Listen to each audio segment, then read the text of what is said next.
or Kabbalah is the mystic tradition of Judaism. The belief centers around the idea of something called the Ein Sof. The Ein Sof is essentially God, but above God. The way by which we understand him in a personified sense. These are finite manifestations of this grander thing. Stay with me now, because it gets a little weird. You might have seen this diagram before, the Tree of Life. These are called the 10 Sephiroth. When the Ein Sof poured his light into the physical world that he was creating, a great event called the Shattering happened, where the bottom 7 weren't strong enough to hold up the light of God. And so the whole world collapsed, everything broke. Now, they believe that this divine light, the essence of the Ein Sof, was scattered out amongst humanity, and that's what your soul is. Now, they believe that the brightest, most blessed, light of God, that went into the Jewish people, and the rest of us, we're the Gentiles, we got the other stuff. They believe that in order to fix the cosmic order that was destroyed at the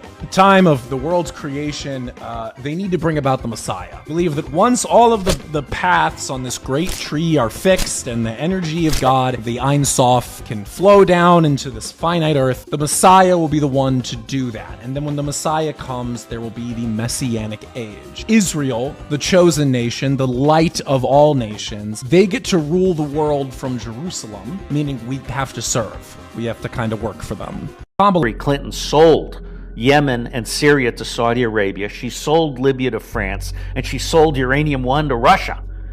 And she had 30,000 emails, many of which dealt with her pedophilia adventures, okay, with the Podestas and so forth. The wealth is actually concentrated by the banks, and the banks are using war as a profit center, and they're manipulating currency and stock exchanges, interest rates, to basically treat the 99%, the deplorables, as cattle. The Great Depression was contrived by the banks with the complicity of Franklin Delano Roosevelt.